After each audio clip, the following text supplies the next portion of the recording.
She wasn't there to prove she belonged in a cockpit. She just needed to clear out her locker and turn in her flight gear after being medically grounded. But when the young flight instructor saw her walking across the tarmac in civilian clothes, he smirked, and when the other pilots gathered around the briefing board caught sight of her limp, they started whispering about washed-up wannabes. No one asked about the scar on her temple or what those faded patches on her flight jacket really meant. But someone did notice from across the hangar a squadron commander who'd been searching classified files for 3 days, trying to understand how an unfit pilot had just completed the most impossible air-to-air mission in modern warfare. He didn't ask for her medical records. He asked one question, and when he heard her answer, the entire flight line went dead silent. Before we jump back in, tell us where you're tuning in from, and if this story touches you, make sure you're subscribed, because tomorrow I've saved something extra special for you. Want to know what he discovered and why it changed everything the Air Force thought they knew about combat readiness? Hit subscribe and let us know in the comments where you're watching from. Let's begin. The morning sun cast long shadows across Meridian Air Force Base as Captain Raina Voss pulled her Honda Civic into the visitor parking lot, the engine making that rattling sound that meant another expensive repair was coming. The Nebraska wind whipped across the flat expanse of concrete and steel, carrying the familiar smell of jet fuel and hydraulic fluid that had once meant everything to her. Now it just reminded her of what she'd lost. She'd been awake since 0400. Not because of any military schedule, those days were over, but because the nightmares still came with clockwork precision. 3 months since the medical review board had stamped permanently unfit for flight duty across her file in red letters. That might as well have been written in her blood. 3 months since they'd told her that the traumatic brain injury from the ejection seat malfunction had left her with compromised spatial awareness and delayed reaction times, incompatible with high-performance aircraft operations. The irony wasn't lost on her. The same accident that had supposedly ruined her career had happened during a training exercise designed to test pilot endurance under extreme conditions. She'd been flying a routine combat air patrol when her F-22 Raptor experienced catastrophic hydraulic failure at 30,000 feet. The ejection had worked perfectly, textbook execution that should have been a minor footnote in her service record. Instead, the brief loss of consciousness on landing had triggered a cascade of medical evaluations that ended with a diagnosis that sounded more like a death sentence: post-concussion syndrome with persistent cognitive deficits. Raina adjusted the strap of her duffel bag and started walking toward the main hangar complex. Each step sent a slight tremor through her right leg, a souvenir from the landing that had compressed 2 vertebrae and left her with what the doctors called minor but permanent mobility impairment. To everyone else, it looked like a limp. To the medical board, it was another mark in the unfit column. The base buzzed with its usual morning energy. F-22 Raptors and F-35 Lightning A's sat in neat rows like sleeping predators, their angular stealth profiles making them look more like spacecraft than aircraft. Ground crews swarmed around them with the choreographed precision of a ballet, running pre-flight checks and loading systems that cost more than most people's houses. The sound of jet engines spooling up echoed across the tarmac, a symphony that had once made her heart race with anticipation. Now it just made her chest tight with loss. She pulled her visitor's badge from the manila envelope they'd mailed her along with the locker clearance paperwork. Escort required was printed in bold letters across the bottom, as if she might suddenly steal state secrets from the same aircraft she'd been certified to fly solo just 4 months ago. The bureaucracy of military medicine was a special kind of cruel. It could transform a decorated combat pilot into a security risk overnight, based on a single doctor's opinion and a checkbox on a form. The morning briefing was already underway in Hangar 7 when she passed by the open doors. Through the gap, she could see 24 pilots in flight suits clustered around the mission board. coffee cups in hand, going through the ritual of another day of training exercises and readiness drills. Captain Jake Morrison, Razor, to his squadron mates was holding court near the front, his voice carrying the easy confidence of someone who'd never doubted his place in the sky. Target acquisition, 40,000 feet in degraded visibility conditions, he was saying, gesturing at a tactical display. The key is maintaining situational awareness when your instruments are telling you three different things. Reyna almost smiled at that. Situational awareness, the exact capability the medical board claimed she'd lost. If they only knew what she'd been doing with her compromised spatial awareness just 72 hours ago. Threading an F-22 through a corridor of surface-to-air missiles while pulling 9 gigaseconds and maintaining target lock on 3 enemy aircraft simultaneously, but that was classified at levels that didn't officially exist, carried out by pilots who weren't supposed to be flying, in aircraft that weren't supposed to be operational. The kind of mission that generated after-action reports that got buried in files that required presidential clearance to access. She kept walking, past the briefing room and toward the administrative complex where her locker waited. Size 47 in. The women's flight gear storage area, containing 8 years of accumulated gear, custom-fitted helmet, G-suit tailored to her measurements, survival vest with patches from 3 different squadrons, and the leather flight jacket her father had given her when she'd earned her wings. Everything that had once defined her identity as an Air Force pilot, now reduced to items on a property accountability form. The young lieutenant at the security desk barely looked up when she presented her paperwork. "Locker clearance, ma'am? You'll need an escort. Sergeant Williams can take you back there." She nodded and took a seat in the plastic chair that faced the wall of commendations and unit awards. Somewhere in that display was her own Bronze Star citation, though she'd never bothered to look for it.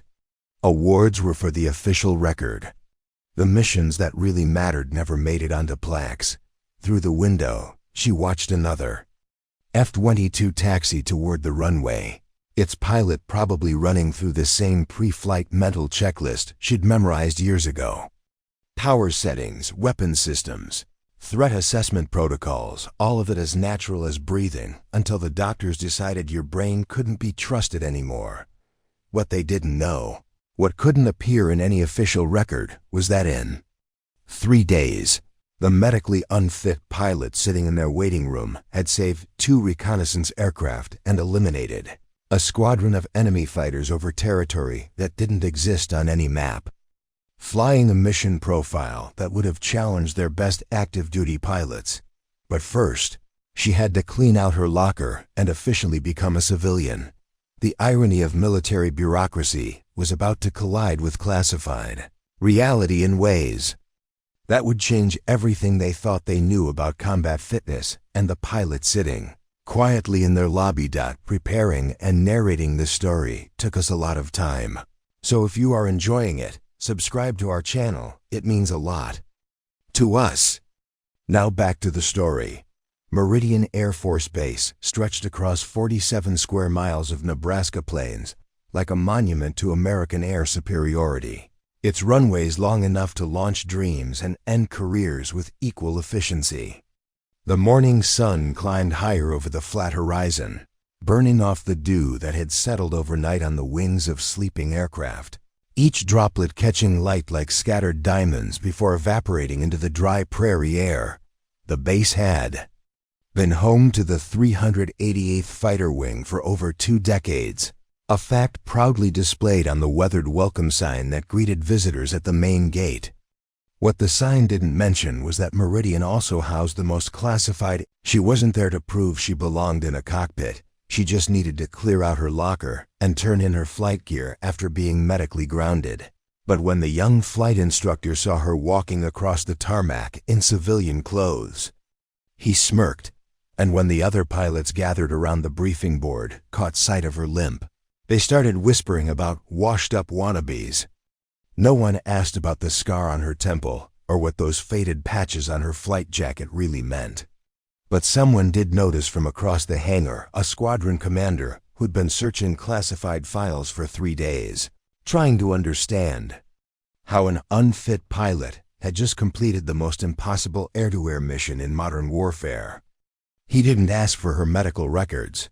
He asked one question, and when he heard her answer, the entire flight line went dead silent. Before we jump back in, tell us where you're tuning in from, and if this outside. The Nebraska wind carried the sounds of military aviation at its finest, the high-pitched whine of auxiliary power units spinning up, the bass rumble of F-35 engines during engine runs, and the distinctive whistle scream of F-22 Raptors. That could go from taxi speed to supersonic in less time than it took most people to parallel park. The tarmac itself was a checkerboard of aircraft in various states of readiness, some armed and fueled for immediate deployment. Others opened up like mechanical patients undergoing surgery as technicians replaced components with names that sounded more like spacecraft parts than airplane hardware. The control tower rose above it all like a glass-walled lighthouse, its controllers managing a constant flow of traffic that ranged from routine training flights to aircraft that officially didn't exist, carrying pilots whose names appeared on no public roster. Radio chatter crackled constantly across multiple frequencies, a technical poetry of call signs and vector assignments that would sound like gibberish to civilians, but represented life and death precision to the people who lived by it. Building 412 housed the administrative heart of the base, a 3-story brick structure that looked like it had been designed by someone who believed that military efficiency should be reflected in aggressively boring architecture. The hallways were lined with portraits of distinguished pilots dating back to World War II, their black and white faces staring down with the kind of confident intensity that suggested they'd never doubted their place in the sky. Between the portraits hung unit commendations, safety awards, and the occasional Medal of Honor citation that reminded everyone that aviation was a profession where heroism and tragedy often occupied the same airspace. The morning briefing cycle was in full swing across the base, with squadron commanders updating their pilots on weather conditions, threat assessments, and training objectives that ranged from basic air-to-air combat drills to exercises so classified that even discussing them required security clearances that took years to obtain. Coffee flowed like lifeblood through the briefing rooms, consumed from mugs that bore squadron patches and call signs earned through combinations of skill, luck, and the kind of aggressive competence that separated fighter pilots from people who merely flew airplanes. In the distance, the base's radar arrays rotated slowly against the morning sky, their electronic eyes scanning for threats that might never come and tracking aircraft that might never officially exist. The facility's defensive systems were hidden but omnipresent surface-to-air missile batteries, disguised as water towers, electronic warfare suites that could jam enemy communications from 3 states away, and hardened bunkers designed to keep critical operations running even if the world above ground ceased to exist. The Nebraska landscape rolled away from the base in gentle waves of prairie grass and farmland, a deceptively peaceful setting for one of the most lethal military installations in the world. Local farmers had grown accustomed to the sonic booms that occasionally rattled their windows when pilots pushed their aircraft past the sound barrier during training exercises, and the nearby town of Meridian Falls had built its economy around serving the thousands of military personnel and defense contractors who called the base home. But beneath the routine of military life, beneath the scheduled exercises and predictable rhythms of base operations, something else moved in the shadows. Classified programs with budgets that didn't appear in congressional reports, aircraft that underwent modifications in secure hangars that required presidential authorization to enter, and pilots who flew missions that generated after-action reports sealed in vaults that wouldn't be opened for 50 years. The morning air tasted like possibility and jet fuel, carrying the dreams of young pilots who still believed that skill and determination could overcome any obstacle, and the quiet knowledge of veterans who understood that the sky was both infinite and unforgiving. It was a place where careers were made and destroyed based on split-second decisions at altitudes, where human error meant death, where the difference between heroism and catastrophe often came down to training, instinct, and the kind of courage that couldn't be taught in any manual. And on this particular morning, as the sun climbed higher over the Nebraska plains and cast ever-shortening shadows across the tarmac, the base was about to discover that sometimes the most dangerous pilots were the ones that bureaucracy had declared safe to ignore. Sergeant Williams emerged from the security office with the measured gait of someone who'd spent 15 years escorting people to places they didn't particularly want to go. He was built like a linebacker who'd traded his cleats for combat boots, with the kind of no-nonsense demeanor that suggested he'd seen enough military drama to fill several lifetimes. "Ma'am, if you'll follow me," he said, his voice carrying the neutral politeness that military personnel used when they weren't quite sure how to categorize the person they were dealing with. Raina stood and shouldered her empty duffel bag, the fabric worn soft from years of deployments to places that weren't supposed to exist on any official map. The bag had been with her through 3 combat tours, 2 emergency landings, and countless training exercises that had pushed both aircraft and pilot to the absolute limits of human and mechanical endurance. Now it felt strangely light, waiting to be filled with the remnants of a career that had ended not with enemy fire or mechanical failure, but with a medical form stamped in triplicate dot as they walked through the administrative corridors. Raina's reflection caught in the polished windows that lined the hallway. 31 years old, though the stress of the past 3 months had added lines around her eyes that made her look older. Her dark hair was pulled back in the same regulation bun she'd worn for 8 years, muscle memory keeping her hands moving in the familiar pattern, even though no one would write her up for being out of uniform anymore. The civilian clothes felt foreign against her skin jeans and a plain black sweater that her sister had bought her during the transition counseling phase of her medical discharge, when well-meaning relatives had tried to help her adjust to normal life, as if flying supersonic aircraft had been some kind of phase she was growing out of. The scar on her right temple was barely visible under her hair, a thin white line where her helmet had made contact with the ejection seat's headrest during the malfunction that had changed everything. The doctors had made it sound catastrophic, significant, cranial impact with subsequent loss of consciousness, but to Raina, it had felt like nothing more than a particularly hard landing after a parachute jump. She'd walked away from the accident, completed her post-flight briefing, and been cleared for duty by the base medical officer. It wasn't until the follow-up neurological evaluation, 2 weeks later, that the bureaucratic machinery had started grinding toward the inevitable conclusion that her brain could no longer be trusted with multi-million-dollar aircraft. Her right leg still carried the stiffness from the compressed vertebrae, a reminder that ejection seats were designed to save lives, not preserve careers. The limp was barely noticeable most days, just a slight hesitation in her step that became more pronounced when she was tired or stressed. During the medical review board hearings, they'd made her walk a straight line, stand on one foot, and perform a series of balance tests that would have been challenging for a gymnast. Each slight wobble had been documented, measured, and added to the growing file that proved she was no longer fit to fly. What the medical board hadn't tested, couldn't test, was the part of her that had learned to think in 3 dimensions at speeds that compressed time and space into split-second decisions. The neurological pathways that had been carved by thousands of hours of flight time, where situational awareness wasn't a cognitive process, but an instinct as natural as breathing.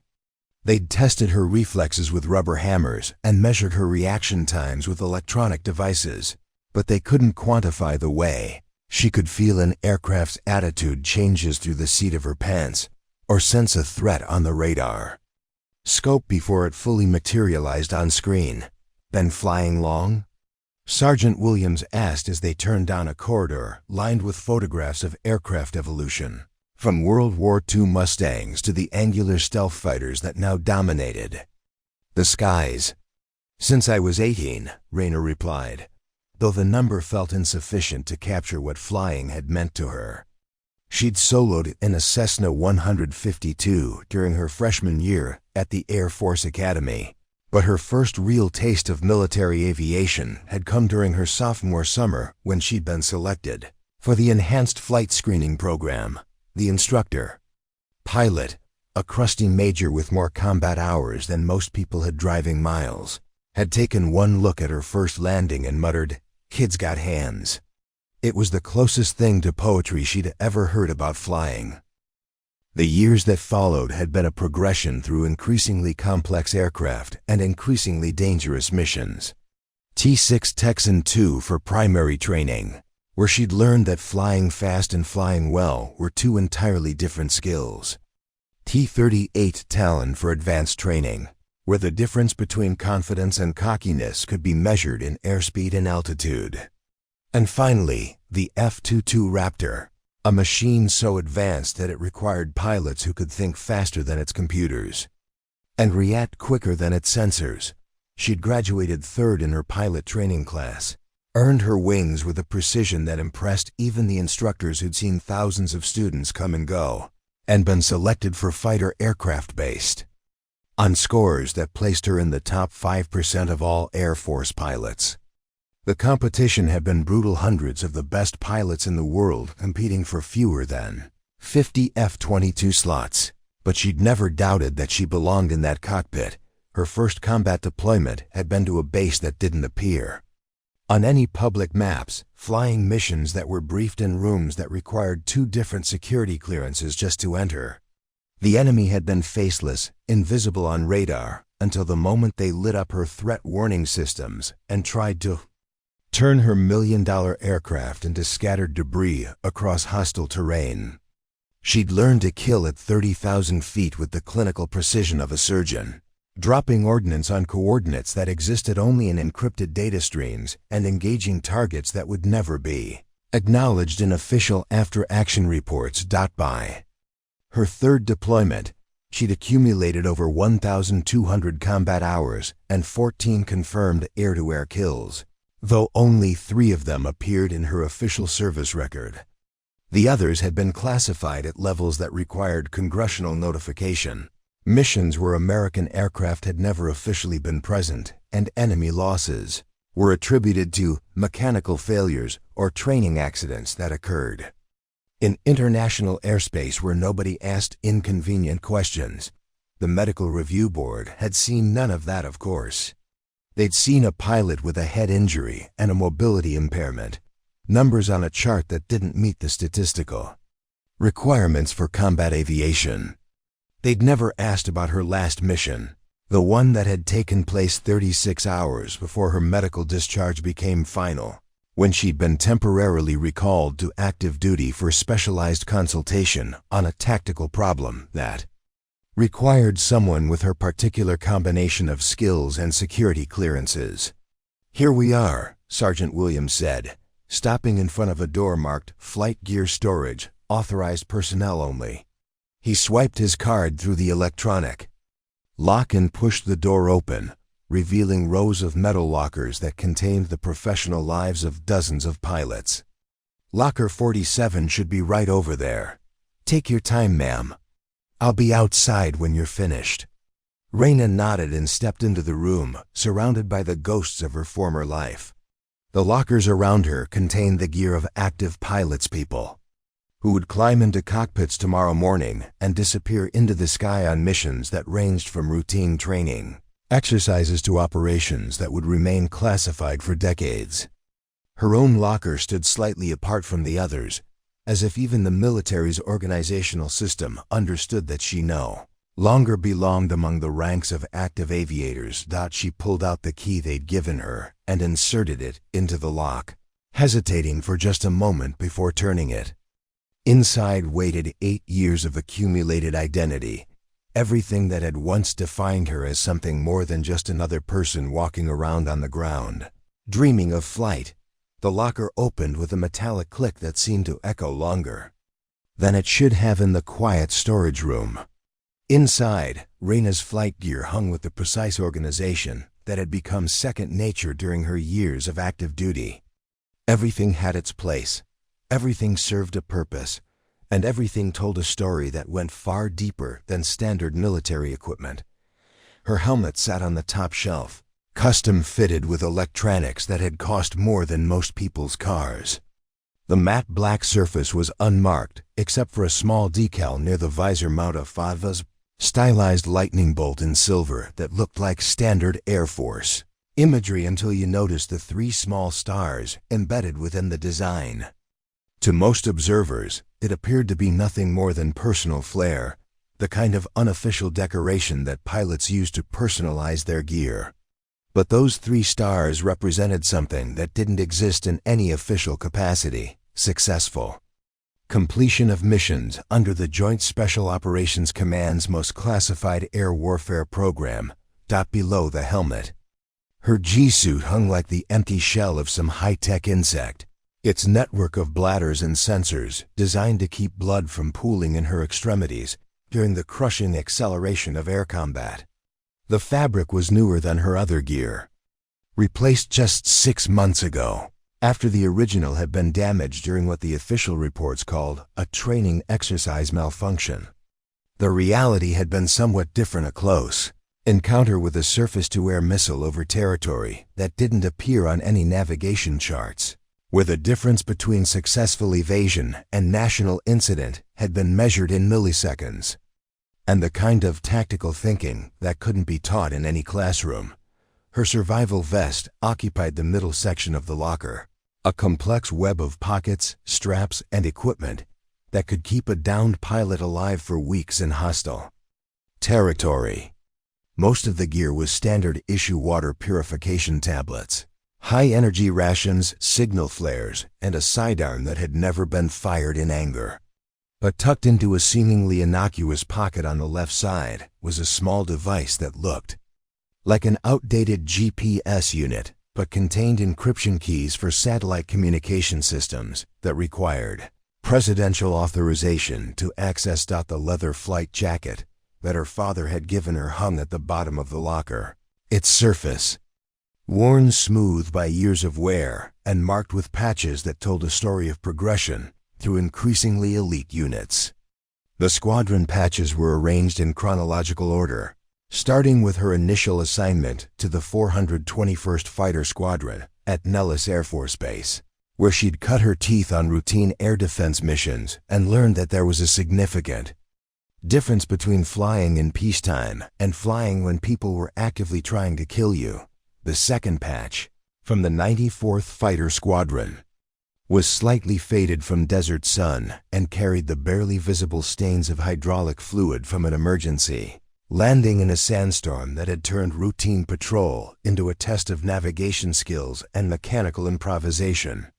The official after-action report had praised her textbook emergency procedures, but hadn't mentioned that she'd been flying solo through a communications blackout with hostile forces less than 50 miles away when her aircraft had started shedding hydraulic pressure at 25,000 feet. But it was the third patch that would have raised eyebrows among anyone with a security clearance to understand what it represented. The fabric was so faded that the original colors were barely discernible, worn down to ghost threads and shadow patterns that might have been wings or claws or something else entirely.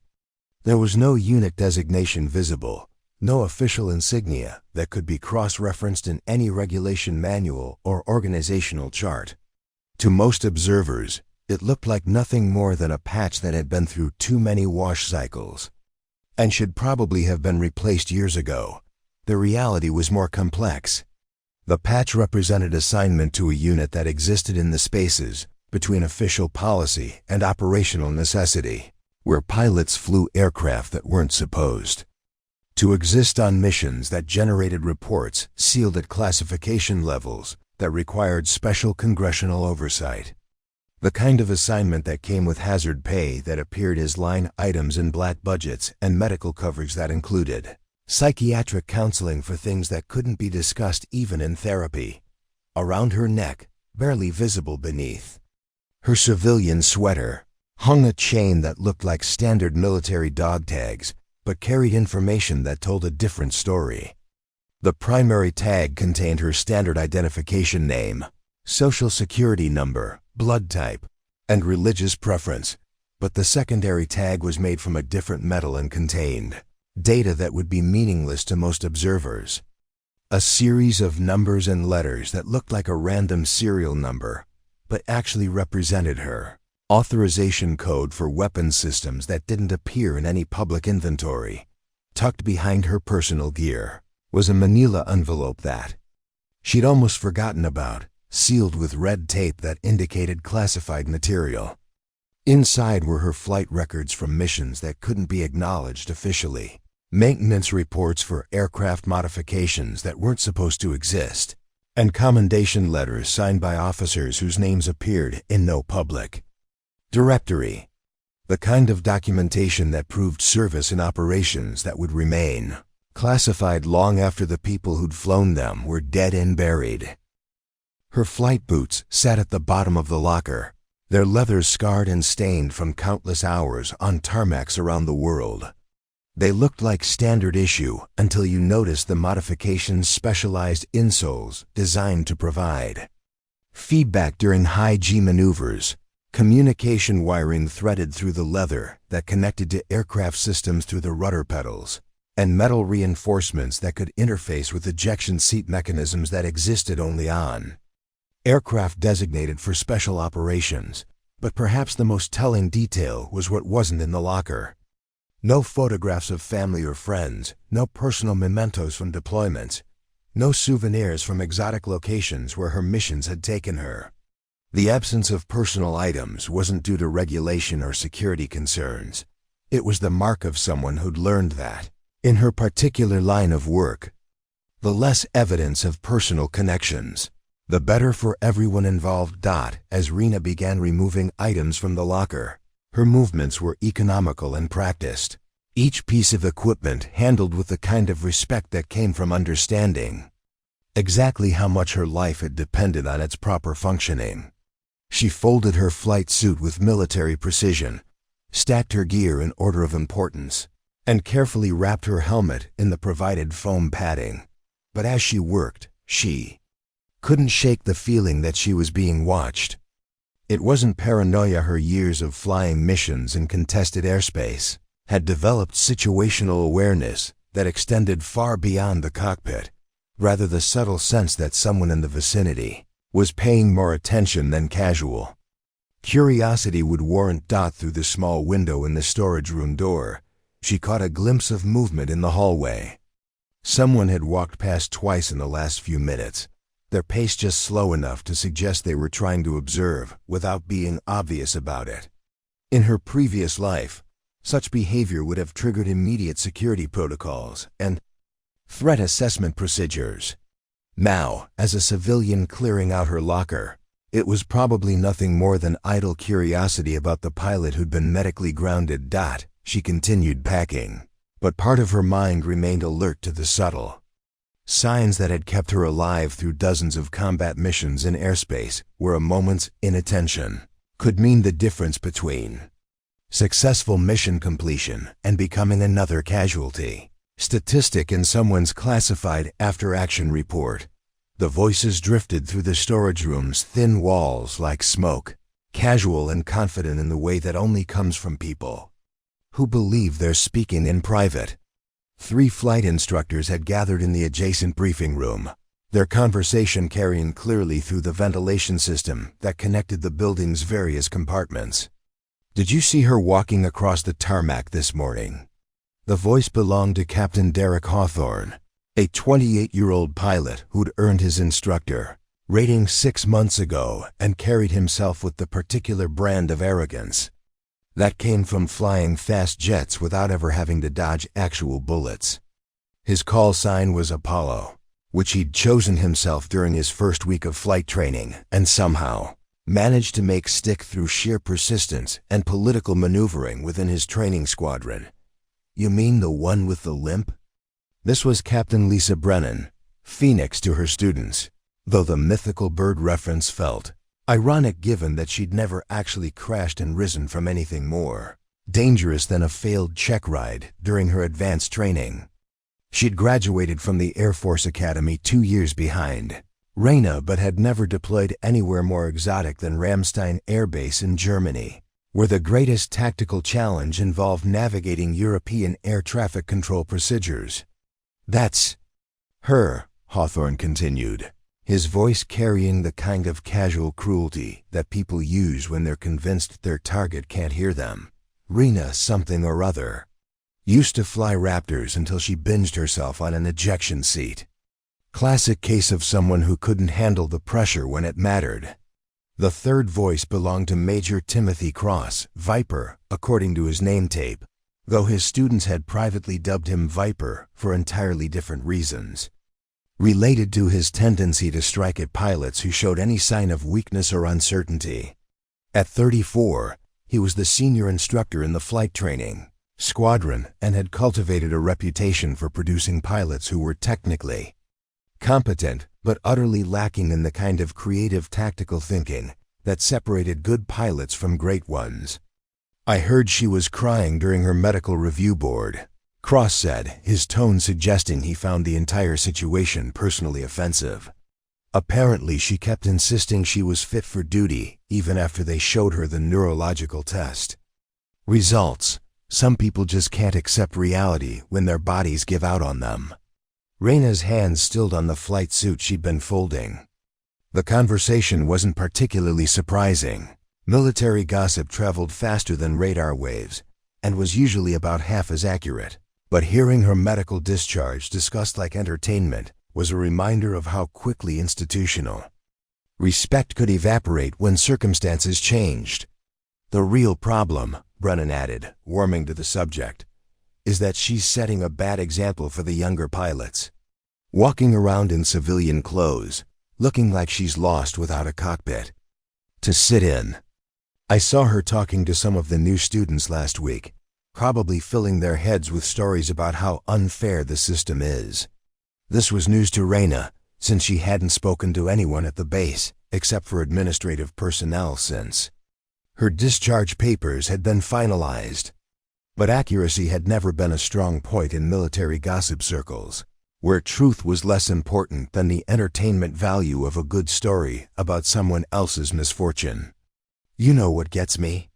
Hawthorne said, his voice rising slightly with the kind of indignation that suggested he'd been thinking about this topic for longer than was healthy. She's still wearing that old flight jacket around town, like she's Z's, trying to remind everyone that she used to be somebody important. It's pathetic, really. Move on, find a new identity, stop living in the past.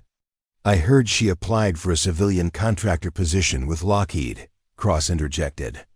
Apparently they turned her down because of the medical issues. Something about insurance liability for people with brain injuries. Can't say I blame them. Would you want someone with cognitive deficits working on multi-million-dollar aircraft systems?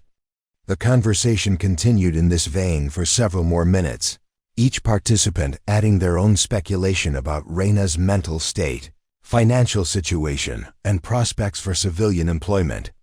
The tone was conversational, almost friendly, as if they were discussing a movie they'd all seen rather than the professional destruction of a fellow pilot who'd served with distinction for nearly a decade.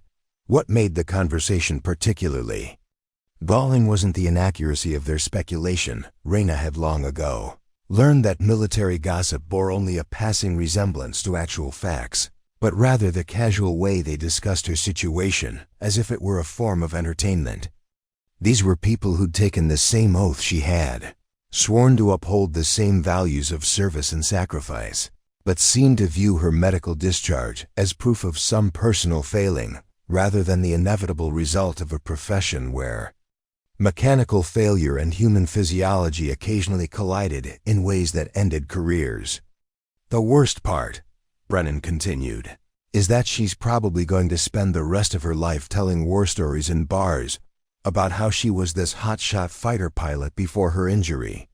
You know, the type always one conversation away from explaining how they could have been contenders if only circumstances had been different.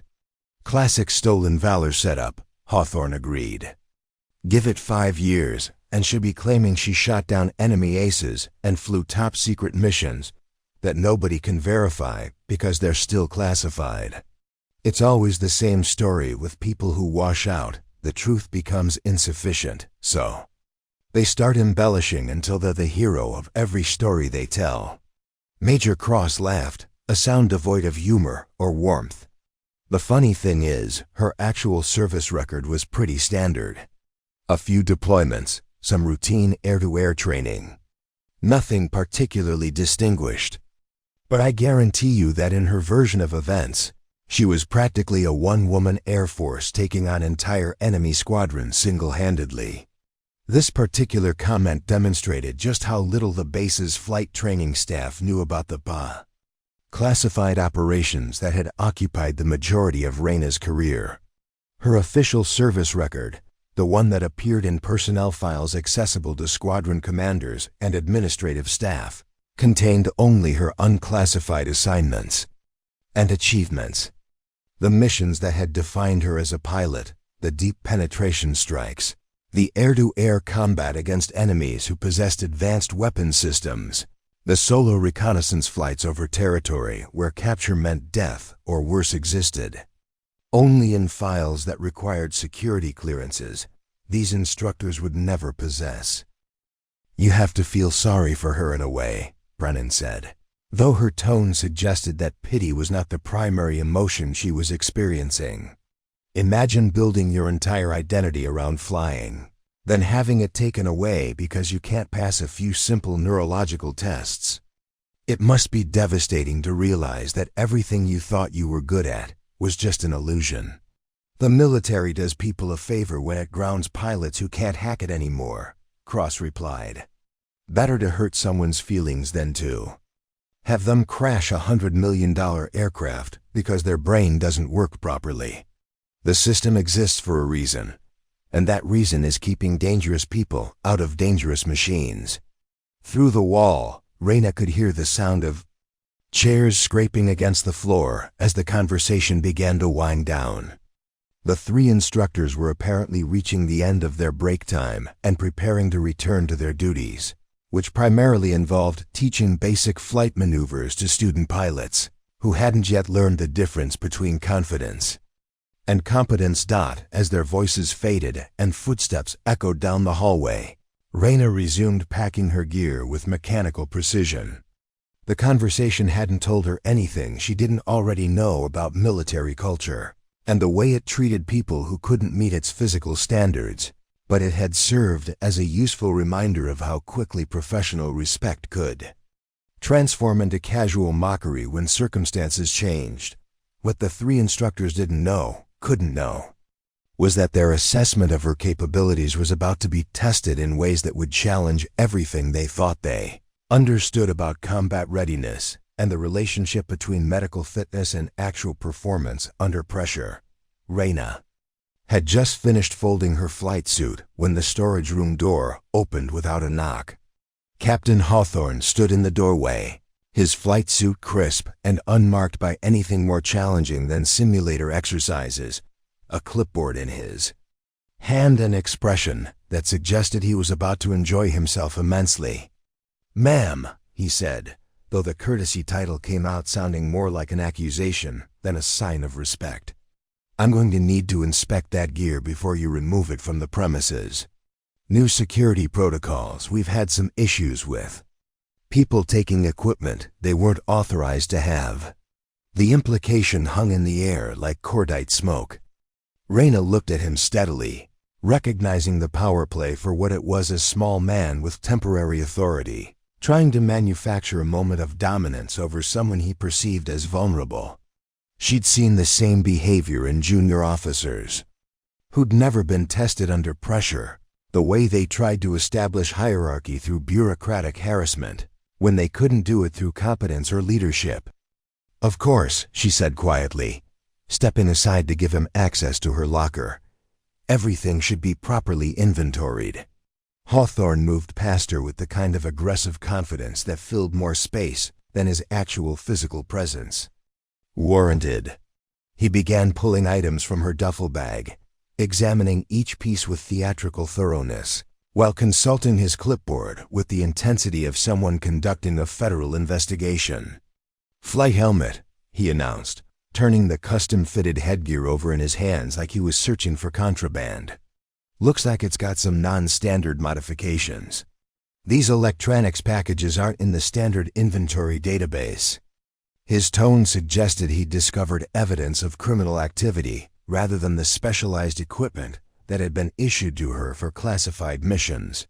"Those modifications were authorized through Special Operations Command," Rayner replied, her voice remaining level despite the obvious provocation. "The documentation should be in my service record." "Special Operations," Hawthorne repeated, drawing out the words with barely concealed skepticism. "Right. And I suppose these modifications were for all those top-secret missions you can't talk about." He set the helmet down harder than necessary, the specialized electronics rattling against the storage room's metal table. Captain Brennan appeared in the doorway, drawn by the conversation like a shark sensing blood in the water. "Everything okay in here, Derek?" she asked, though her tone suggested she was hoping the answer would be no. "Just conducting a routine equipment inspection," Hawthorne replied, his voice loud enough to carry down the hallway. "Making sure all the gear matches the authorized inventory. You know how it is with people who've been medically separated. Sometimes there's confusion about what belongs to them and what belongs to the Air Force." The conversation was beginning to attract attention. Rayna could see other personnel slowing their pace as they walked past the storage room, their curiosity drawn by the official-sounding nature of the inspection and the implicit suggestion that something irregular was taking place. In the military, any situation that involved clipboards, raised voices, and the phrase security protocols was guaranteed to draw spectators. "This G-suit looks like it's seen better days," Brennan observed, examining the pressure garment with exaggerated concern. "Are those combat damage patches? Because if this equipment was damaged during operations, it should have been turned in for proper disposal through hazardous materials channels." The patches in question were barely visible repairs where shrapnel from a near-miss surface-to-air missile had punctured the suit's pressure bladders during a mission. "You have to feel sorry for her in a way," Brennan said, though her tone suggested that pity was not the primary emotion she was experiencing. "Imagine building your entire identity around flying, then having it taken away because you can't pass a few simple neurological tests. It must be devastating to realize that everything you thought you were good at was just an illusion." "The military does people a favor when it grounds pilots who can't hack it anymore," Cross replied. "Better to hurt someone's feelings than to have them crash $100 million aircraft because their brain doesn't work properly. The system exists for a reason, and that reason is keeping dangerous people out of dangerous machines." Through the wall, Rayna could hear the sound of chairs scraping against the floor as the conversation began to wind down. The three instructors were apparently reaching the end of their break time and preparing to return to their duties, which primarily involved teaching basic flight maneuvers to student pilots who hadn't yet learned the difference between confidence and competence. As their voices faded and footsteps echoed down the hallway, Rayna resumed packing her gear with mechanical precision. The conversation hadn't told her anything she didn't already know about military culture and the way it treated people who couldn't meet its physical standards, but it had served as a useful reminder of how quickly professional respect could transform into casual mockery when circumstances changed.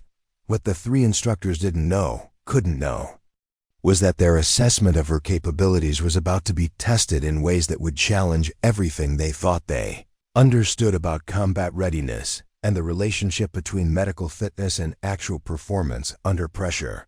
Rayna had just finished folding her flight suit when the storage room door opened without a knock.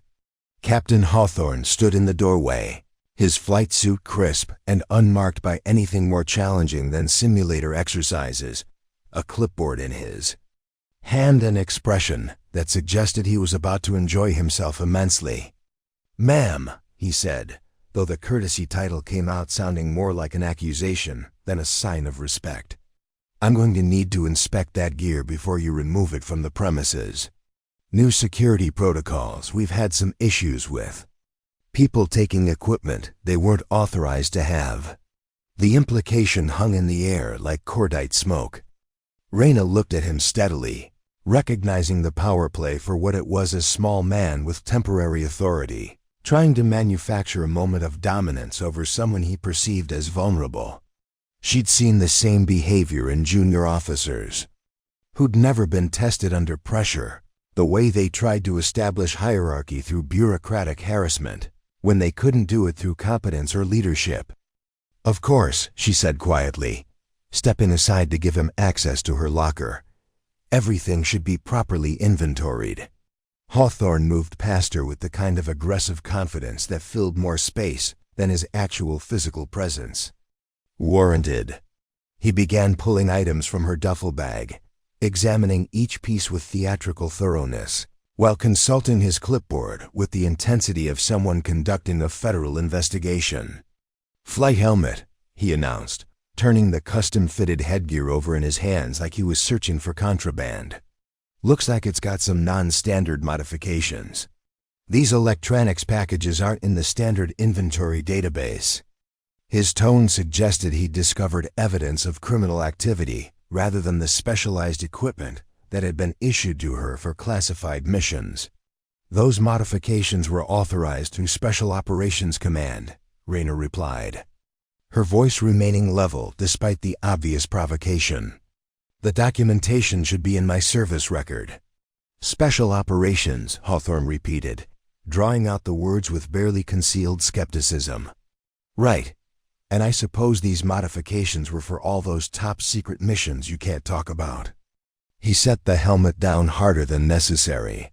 The gathered personnel in the hallway were eating up every word, their expressions ranging from curiosity to barely concealed entertainment.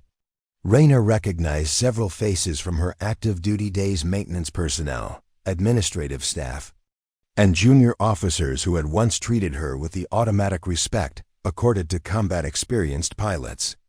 Now they watched her humiliation with the kind of fascination that people reserve for traffic accidents and public meltdowns. The inspection continued for another 20 minutes, each piece of equipment subjected to scrutiny that went far beyond any reasonable security protocol. Her survival vest was emptied pocket by pocket, her boots were examined for hidden compartments, and her personal items were handled with the kind of suspicious attention usually reserved for evidence in criminal investigations.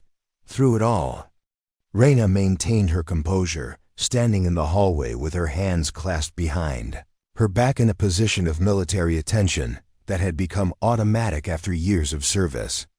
But inside, she could feel something building: not anger, exactly, but a cold assessment of the situation that recognized the systematic nature of the humiliation being conducted at her expense.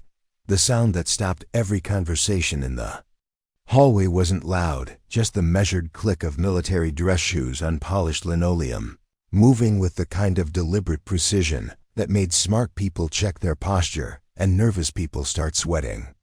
The footsteps belonged to someone who moved like they owned not just the building, but the entire base and possibly several adjacent states. Colonel Marcus Dalton emerged from the elevator at the far end of the corridor, his presence immediately changing the atmospheric pressure of the entire administrative wing. He wasn't particularly tall or physically imposing, but he carried himself with the kind of authority that came from making life and death decisions in places where the wrong choice meant body bags and congressional investigations. His uniform was regulation perfect without being ostentatious, the kind of understated precision that suggested he had more important things to worry about than impressing people with his appearance. What made people step aside wasn't his rank, insignia, or the subtle indicators of his position within the base's hierarchy. It was the way he moved through space, like someone who had never encountered a problem that couldn't be solved through the application of superior firepower. Tactical. intelligence, or administrative leverage.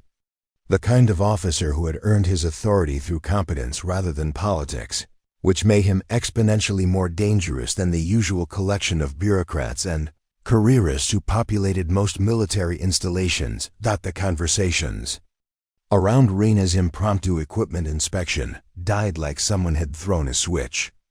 Personnel who had been enjoying the spectacle suddenly discovered urgent business elsewhere, their curiosity evaporating in the face of senior leadership attention that might require them to explain why they were standing around watching instead of working. Colonel Dalton moved down the hallway with the measured pace of someone who was accustomed to having people wait for him rather than the other way around. His eyes swept across the assembled group with the kind of professional assessment that cataloged faces, evaluated situations, and reached conclusions that often resulted in career-ending conversations or transfers to less desirable assignments. Behind him, maintaining a respectful distance, but clearly traveling together, walked a man in civilian clothes who looked like he'd stepped out of a government contractor's recruitment brochure. Mid-40s, athletic build, the kind of carefully neutral appearance that suggested he was accustomed to moving through secure facilities without attracting attention. His credentials hung from a lanyard that disappeared into his jacket pocket, and his eyes moved constantly in the practiced pattern of someone who had learned to assess threats and opportunities simultaneously. The civilian carried a leather portfolio that looked expensive and official, the kind of document case that usually contained briefing materials classified at levels that required special handling procedures and storage in designated secure facilities. His presence at the base, particularly in the company of the wing commander, suggested that whatever business had brought him to Meridian Air Force Base was considerably more important than routine administrative matters. As the two men approached the growing crowd around the storage room, their conversation became audible, though it was clearly not intended for public consumption. The colonel's voice carried the kind of controlled urgency that suggested he was dealing with a situation that required immediate attention and absolute precision. Double quotes. Confirmed through 3 separate intelligence channels, the civilian was saying, his voice low but carrying clearly in the suddenly quiet hallway. The timeline has been accelerated due to changing tactical conditions in the operational area. We need someone with specific qualifications and immediate availability. Understanding the operational requirements, Colonel Dalton replied, but the personnel constraints are significant. Most of our qualified pilots are already committed to existing missions or lack the necessary security clearances for this type of operation. The conversation paused as they reached the periphery of the crowd that had gathered to watch Rena's inspection. The colonel's presence had the immediate effect of dispersing most of the spectators, who suddenly remembered important duties that required their immediate attention in other parts of the building. Captain Hawthorne, still inside the storage room conducting his theatrical examination of Rena's equipment, was apparently unaware that the base's senior leadership had arrived. His voice continued to carry through the open door as he provided commentary on his discoveries for the remaining audience.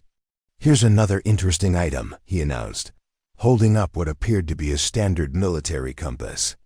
Except this one has been modified with electronics that aren't in any standard inventory. Probably some kind of personal navigation device that she had installed without proper authorization. The compass in question was actually a specialized piece of equipment that interfaced with satellite navigation systems used for operations that required precision targeting in areas where GPS signals were routinely jammed or spoofed by enemy electronic warfare systems. The modifications had been authorized by the National Security Agency and installed by technicians with security clearances that exceeded those of most general officers. Colonel Dalton's eyes fixed on the storage room door with the kind of focused attention that usually preceded either commendations or court-martial proceedings. His expression remained carefully neutral, but there was something in his posture that suggested he was rapidly losing patience with whatever was happening inside that room. The civilian beside him had stopped moving entirely, his attention suddenly riveted on something he had observed in the crowd or the situation unfolding before them.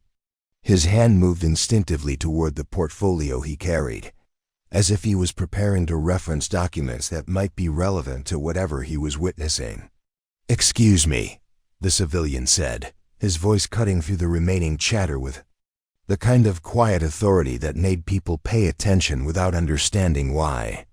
"Who is the individual being subjected to this inspection?" Sergeant Williams, who had been standing awkwardly at the edge of the crowd since the inspection began, stepped forward with visible relief at being addressed by someone who outranked the entire situation. "Sir, that would be former Captain Reyna Voss. She's here to clear out her personal equipment following her medical discharge." The civilian's reaction was immediate and unmistakable. His professional composure slipped for just a moment, revealing something that looked like recognition, mixed with disbelief. He turned toward Colonel Dalton with an expression that suggested they needed to have a very serious conversation immediately. "Colonel," he said, his voice dropping to a level that was barely audible but carried the weight of classified information, "I believe we may have found our pilot." Inside the storage room, Captain Hawthorne continued his performance, apparently oblivious to the fact that his audience had shifted from entertainment-seeking personnel to the kind of senior leadership that could end careers with a single phone call. "The most suspicious item," he announced, "is this identification device. It looks like standard dog tags, but the metal composition is wrong, and there are markings that don't correspond to any known formatting protocols. Classic sign of someone trying to create fake credentials to support fabricated service claims." The identification tags in question contained Reyna's authorization codes for weapon systems that officially didn't exist, manufactured from specialized alloys that wouldn't degrade under the electromagnetic stress of advanced stealth aircraft operations. The markings that Hawthorne couldn't identify were actually quantum-encrypted data that could only be read by scanning devices, located in facilities that required presidential authorization to enter. Colonel Dalton stepped through the crowd with the kind of purposeful movement that cleared paths automatically. Personnel who had been lingering to watch the inspection suddenly discovered urgent business elsewhere, recognizing the signs of an approaching storm that would be best observed from a safe distance. The civilian followed close behind, his earlier composure replaced by what looked like barely controlled excitement, mixed with professional urgency. Whatever he had been briefed to find at Meridian Air Force Base, it appeared that the search was about to conclude in ways that no one had anticipated. As they reached the storage room door, the sound of voices inside continued, apparently unaware that the entire dynamic of the situation was about to change in ways that would transform a routine equipment clearance into something far more significant. The moment of recognition was approaching, when assumptions would collide with reality, and when the true nature of Reyna's service record would become impossible to ignore or dismiss. Colonel Dalton's entrance into the storage room carried the weight of absolute authority, the kind that didn't require raised voices or dramatic gestures to command immediate attention. The three officers conducting their theatrical inspection froze mid-motion, Captain Hawthorne still holding Reyna's dog tags in the air like evidence in a criminal trial, his mouth open to deliver another commentary on imagined irregularities. "Gentlemen," the colonel said, his voice carrying the temperature of liquid nitrogen, "would someone care to explain what's happening here?" The silence that followed was the kind that made smart people reconsider their life choices and nervous people start composing resignation letters. Major Cross stepped forward, his earlier confidence evaporating like water on hot concrete as he attempted to salvage a situation that had suddenly become exponentially more complicated. "Sir, we were conducting a routine equipment inspection," he began, his voice carrying none of the theatrical authority he displayed moments earlier. Standard security protocols for personnel clearing out classified gear. We discovered some irregularities that required further investigation. Colonel Dalton's gaze swept across the scattered contents of Rena's locker with the kind of professional assessment that missed nothing and forgave even less. His eyes lingered on specific items: the modified helmet, the specialized survival equipment, the identification tags that Hawthorne was still clutching like evidence of criminal activity. Irregularities, the colonel repeated, the word coming out flat and dangerous. And what specific irregularities would those be, Major? The civilian contractor had positioned himself where he could observe both the equipment and Rena's reaction to the unfolding confrontation. His portfolio remained closed, but his attention was focused with the intensity of someone who had found exactly what he'd been looking for in the last place he'd expected to find it. "Sir," Hawthorne interjected, apparently unaware that discretion might be the better part of survival, "this individual has been attempting to remove equipment with unauthorized modifications and suspicious markings. Her identification tags don't match standard formatting protocols, and her gear shows evidence of combat damage that wasn't properly documented through official channels." The explanation hung in the air like cordite smoke from a misfired weapon. Colonel Dalton turned his attention to Rena for the first time since entering the room, his assessment thorough and professional, the kind of evaluation that cataloged capabilities, measured potential, and reached conclusions that often resulted in either significant promotions or very quiet transfers to undisclosed locations. "Captain Voss," he said, her former rank carrying weight despite her civilian clothes and medical discharge status, "would you care to explain the nature of these supposed irregularities?" Rena stepped forward, her posture automatically shifting to attention despite her civilian status. The question carried multiple layers of meaning, testing not just her willingness to explain her equipment but her understanding of how much she could reveal about operations that existed in the classified shadows of military aviation. "Sir," she replied, her voice steady despite the charged atmosphere, "the equipment modifications were authorized through Joint Special Operations Command for specialized missions. The documentation exists in classified files that require appropriate security clearances to access." "Specialized missions," Colonel Dalton repeated, his tone suggesting he was familiar with the euphemistic language used to describe operations that couldn't be discussed in official reports. "And what was the nature of these specialized missions, Captain?" The question was a test, and everyone in the room understood it. Rena could provide a sanitized version that would satisfy the curiosity of the junior officers while revealing nothing of operational significance, or she could demonstrate the kind of detailed knowledge that would prove her claims about classified service. "Air-to-air interdiction operations in contested airspace," she said carefully, "utilizing advanced stealth platforms for target elimination and reconnaissance in areas where official military presence couldn't be acknowledged. Mission profiles included deep penetration strikes, electronic warfare suppression, and extraction support for ground-based special operations forces." The clinical precision of her response had an immediate effect on the room's atmosphere.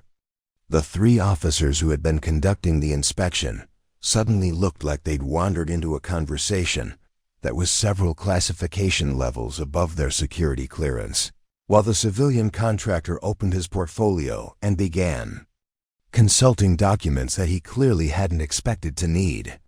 "And your last operational assignment?" Colonel Dalton continued, his questions carrying the weight of someone who already knew the answers and was testing her willingness to provide accurate information. "Operation Nightfall Echo," Rena replied without hesitation. 72 hours ago. Solo reconnaissance and target elimination mission over Sector 7 Alpha, resulting in neutralization of 3 enemy aircraft and successful extraction of intelligence assets from compromised position. The specificity of her answer created a moment of absolute silence that seemed to stretch for several minutes. Captain Hawthorne's grip on her dog tags had loosened to the point where they were in danger of falling to the floor. While Major Cross looked like he was mentally reviewing his personnel file for potential career-ending incidents, the civilian contractor stepped forward, his professional composure replaced by barely controlled excitement. "Colonel, if I may," he said, consulting a document from his portfolio. Operation Nightfall Echo was classified at Special Access Program levels. The mission was considered so sensitive that only 3 people outside the operational chain of command were briefed on its existence.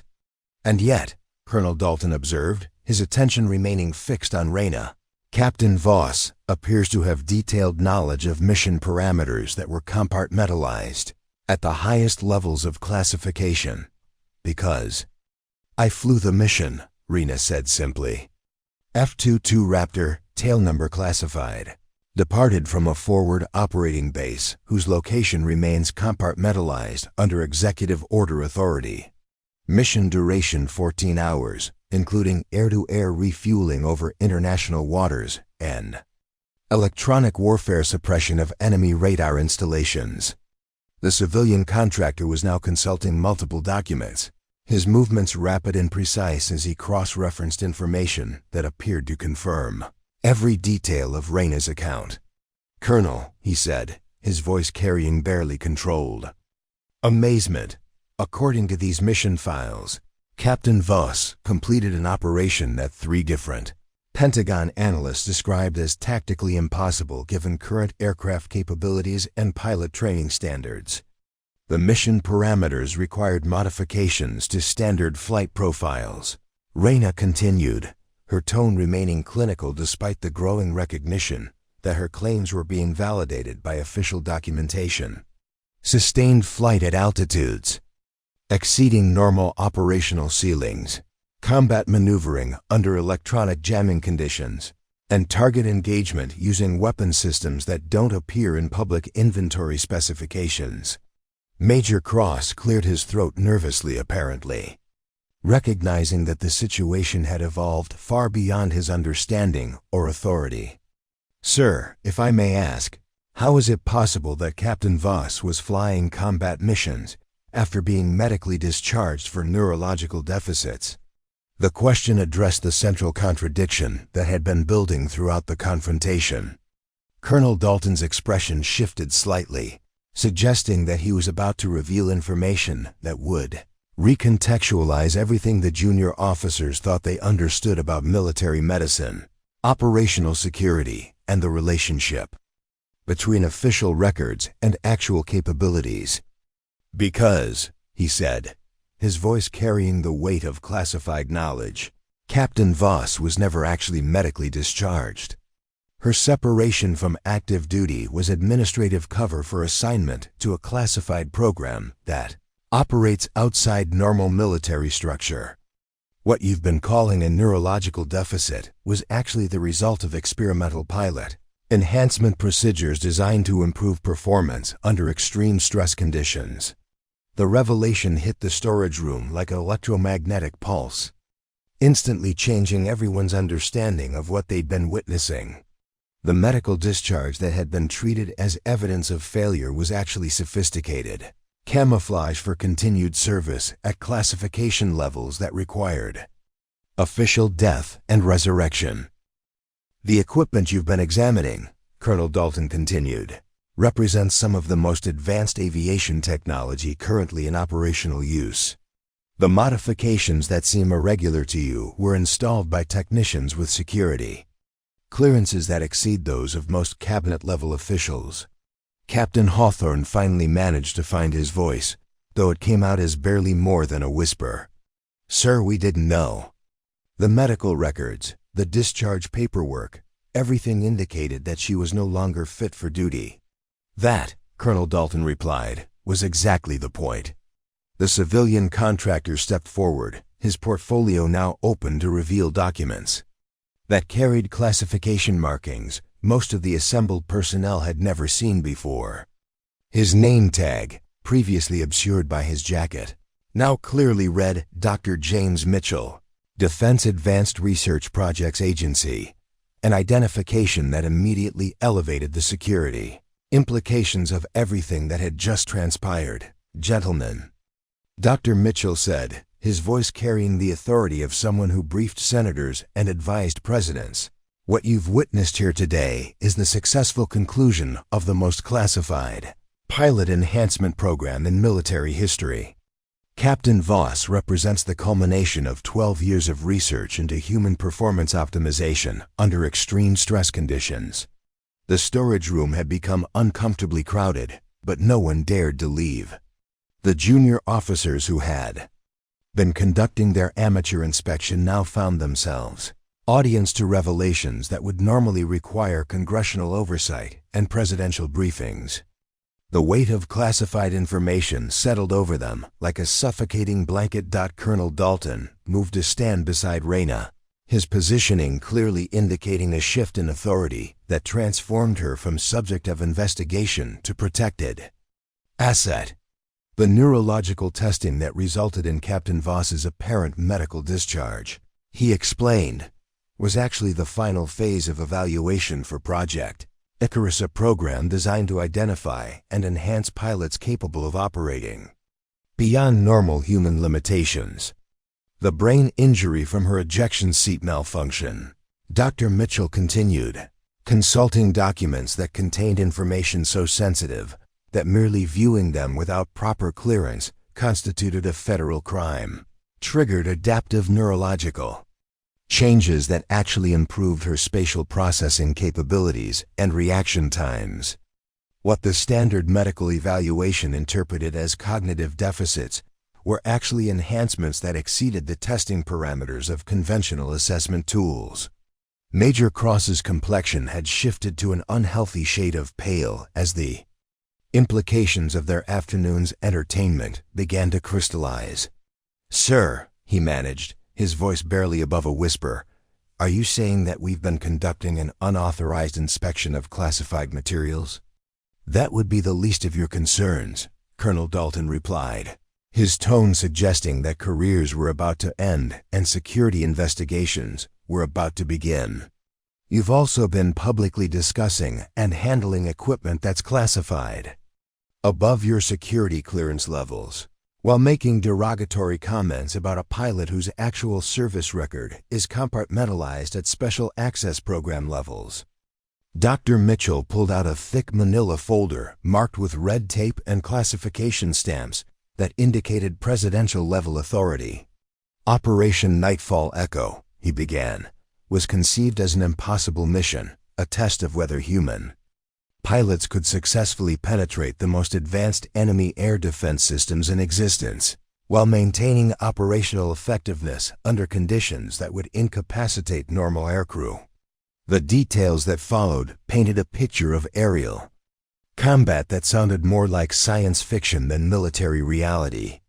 Enemy territory defended by overlapping layers of surface-to-air missiles, advanced fighter aircraft, and electronic warfare systems designed specifically to neutralize American stealth technology. A single pilot, flying alone through airspace, where the margin for error was measured in milliseconds, and the consequences of failure included not just death, but potential international incidents that could destabilize entire regions. The mission profile required sustained flight at 65,000 feet. Dr. Mitchell continued, "Altitudes where normal pilots experience cognitive degradation and loss of fine motor control. Captain Voss maintained full operational effectiveness throughout 14 hours of continuous flight, including combat maneuvering under G-forces that would render most aircrew unconscious. The air-to-air engagements occurred at speeds exceeding Mach 2.5, Colonel Dalton added, against enemy pilots flying aircraft specifically designed to counter American technological advantages. Captain Voss achieved target elimination ratios that our computer simulations indicated were statistically impossible, given the known capabilities of both aircraft and weapon systems involved." Captain Hawthorne, still holding Raina's dog tags, looked down at them with new understanding. The markings he dismissed as irregularities were actually quantum encrypted authorization codes for weapon systems so advanced that their existence was compartmentalized within compartmentalized programs, known only to a handful of people, with security clearances that required lie detector tests and psychological evaluations, administered by agencies that didn't officially exist. The most remarkable aspect of the mission, Dr. Mitchell said, his professional excitement barely contained, was Captain Voss's performance during the extraction phase. Enemy forces had surrounded the target area with mobile SAM sites and coordinated their fire to create an overlapping kill zone that our analysts estimated had a 97.3% probability of destroying any aircraft attempting to navigate through it. Standard tactical doctrine would have classified the extraction as impossible, Colonel Dalton continued. The mission parameters called for abort if the enemy defensive posture exceeded predetermined threat levels. Captain Voss made the decision to proceed based on her assessment that the intelligence assets on the ground were too valuable to abandon. The room had become completely silent except for the sound of papers rustling as Dr. Mitchell consulted additional documents. Even the air conditioning system seemed to have quieted, as if the building itself was holding its breath, to avoid interrupting classified revelations that were rewriting everything the assembled personnel thought they understood about military aviation. The extraction itself required flying through a corridor less than 200 meters wide, Dr. Mitchell said, while maintaining precise altitude control and executing combat maneuvers that generated forces approaching the structural limits of the aircraft. The margin for error was so small that our computer models indicated even perfect pilot performance had only a 12% probability of success. Captain Voss not only completed the extraction, Colonel Dalton added, but did so while simultaneously engaging 3 enemy aircraft that were attempting to intercept her during the most vulnerable phase of the operation. She achieved confirmed kills on all 3 targets while maintaining formation with the extraction aircraft and providing electronic warfare support for the ground-based intelligence team. Reyna had remained silent throughout the detailed recounting of her mission, her expression unchanged despite hearing her performance described in terms that sounded more like military legend than operational reality. The clinical precision of the briefing couldn't capture the moment-to-moment terror of flying through airspace where death arrived at the speed of light, or the split-second decisions that separated successful mission completion from catastrophic failure. The physiological monitoring data from Captain Voss's aircraft, Dr. Mitchell concluded, showed that she maintained optimal cognitive function throughout the entire mission profile, including during combat phases where normal pilots would experience significant performance degradation. Her heart rate, blood pressure, and neurological activity remained within parameters that we've only observed in laboratory conditions. The most significant finding, Colonel Dalton said, was that Captain Voss's performance actually improved under extreme stress conditions. The neurological changes triggered by her ejection seat accident created adaptive capabilities that allowed her to process information and execute complex maneuvers at speeds that exceed normal human limitations. The revelation settled over the storage room like fallout from a tactical nuclear weapon, contaminating everything it touched with the radioactive knowledge that what they'd witnessed wasn't just a misunderstanding about equipment authorization, but a glimpse into military capabilities that existed beyond the boundaries of acknowledged technology and human performance. Captain Brennan, who had been silent throughout the briefing, finally found her voice. "Sir," she said, her words barely audible, "what does this mean for us, for what we've done here today?"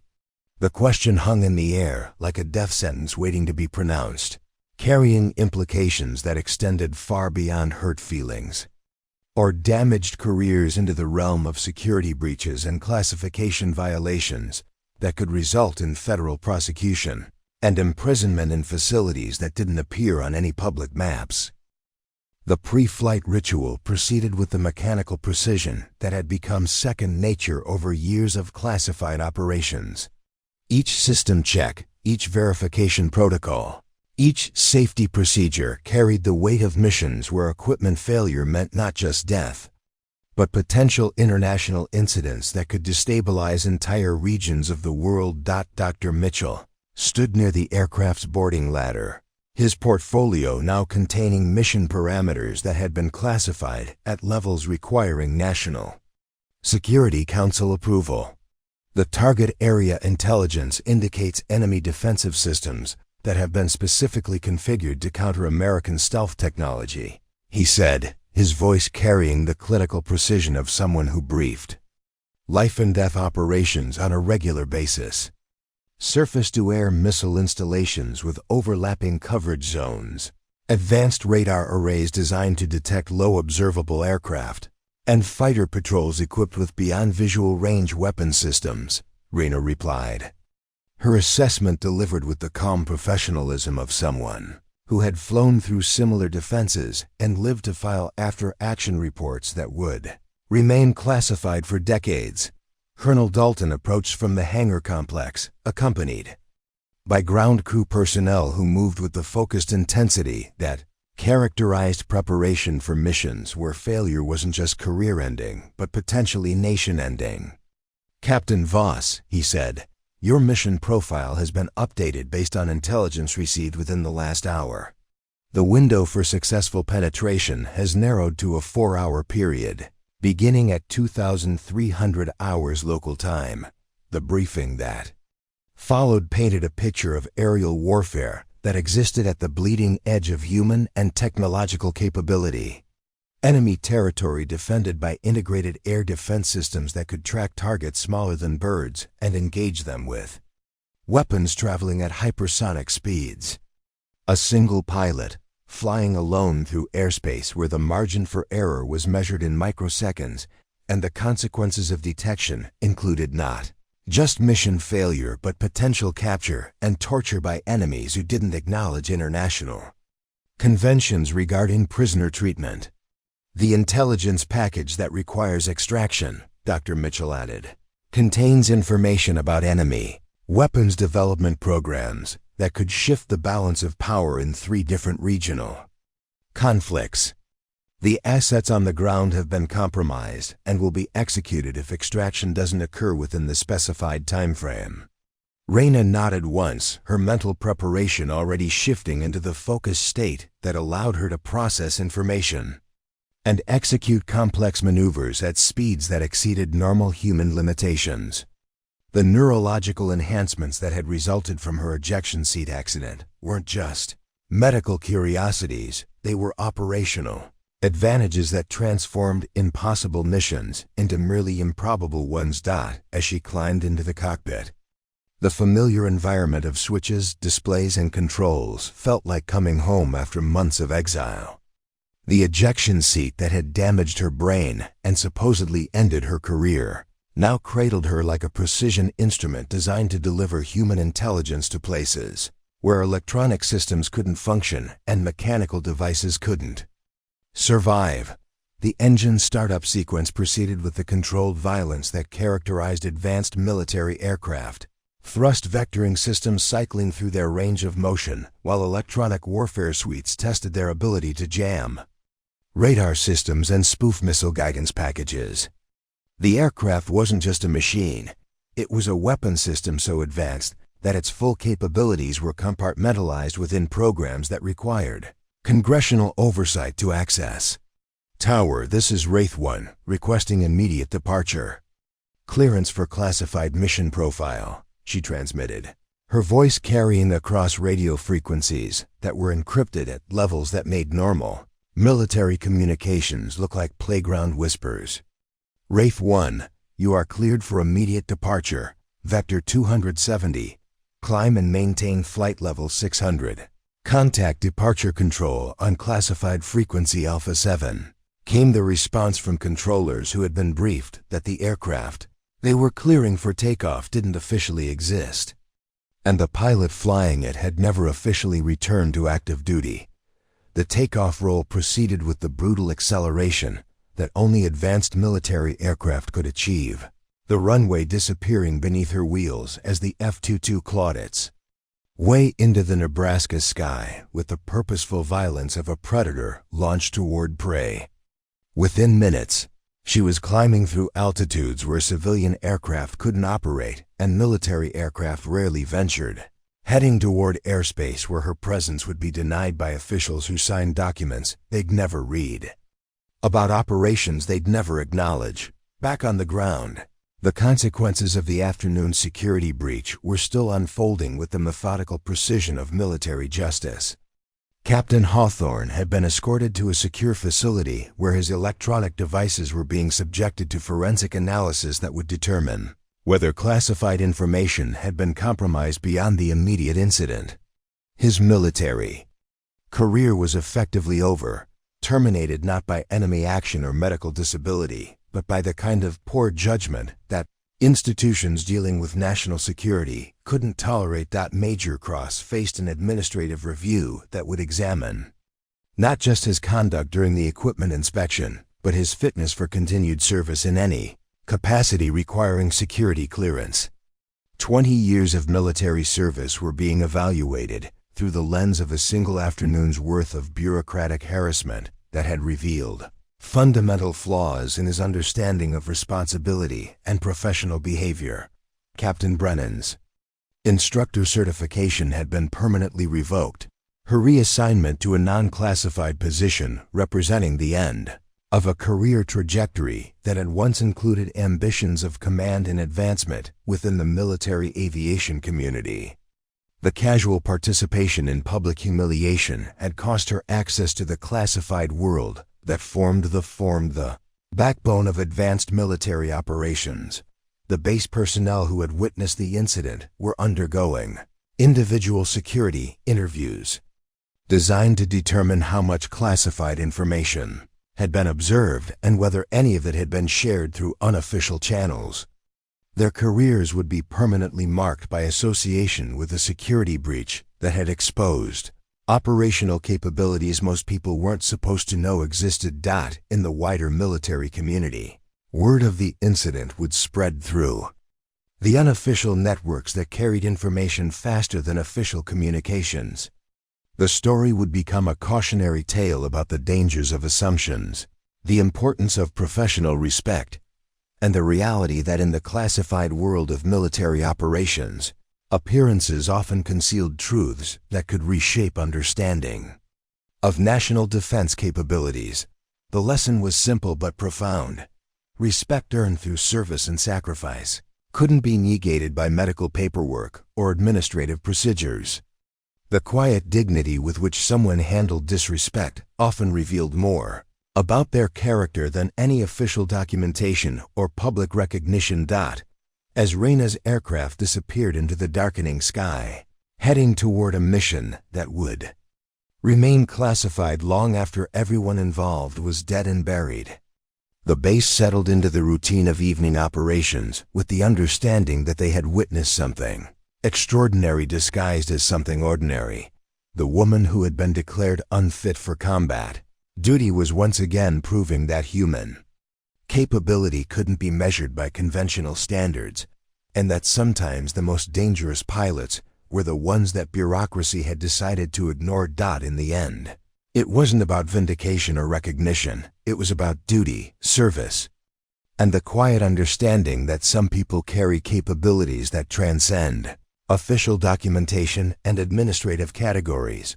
The sky was infinite, and some pilots were made to explore its most dangerous corners, regardless of what their medical records claimed about their fitness for the journey. Up next, you've got 2 more standout stories right on your screen. If this one hit the mark, you won't want to pass these up. Just click and check them out.